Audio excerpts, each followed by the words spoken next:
हमारा जो निज़ाम हुकूमत है वो ये है कि अवाम का फेवर लो और इस्टेब्लिशमेंट का फेवर लो, यही है ना भाई। फौजियों से जो सियासतदान बना के रखेगा और कुछ थोड़ी बहुत अवाम से भी फेवर लेगा, वही इस मुल्क का सदर भी बनेगा, वही इस मुल्क का वजीर आजम भी बनेगा। ये चल रहा है जो अब तक की रिपोर्ट के मुताबिक ये सिस्टम चल रहा है, जिसको मैंने प्यार से सिस्टम कहता हूं। मैंने प्यार से सिस्टम का नाम क्या रखा है? सिस्टम, यानी खास किस्म का सिस्टम। ये चल रहा है मार्केट में।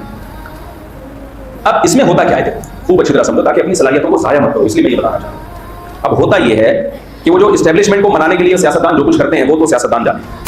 इस्टेब्लिशमेंट को वादे किए जाते हैं कि मैं आ गया तो आपको तरक्की दे दूंगा, चीफ आपको बना दूंगा, ये सब सेटअप अंदर अंदर सबको पता है चल रहा होता है। दूसरा जो सेटअप चलता है ना वो ये चलता है कि अवाम की जो हमदर्दी है, अवाम को फेवर लेना। तो पब्लिक को और अवाम को फेवर लेने, अवाम का फेवर लेने के लिए जरूरी है कि खुद कुछ काम करो या नहीं करो, लेकिन जो कर रहे हैं उसके कबाब में हड्डी बहरहाल बनाओ। जो भी गवर्नमेंट आएगी कोई भी अच्छा काम करे तो आपने कीड़े निकालने, क्योंकि ये अगर आपने कह दिया माशाल्लाह वेल डन, तो ये आप अपनी मौत खुद ही मर जाओगे। क्या ख्याल है भाई? अपनी मौत खुद ही मरोगे कि नहीं मरोगे? भाई इमरान खान के दौर में जो अपोजिशन में थे अगर वो कहते थे माशाल्लाह वेल डन, तो वो अपने पांव पे खुद ही कुल्हाड़ा मार रहे हैं यार।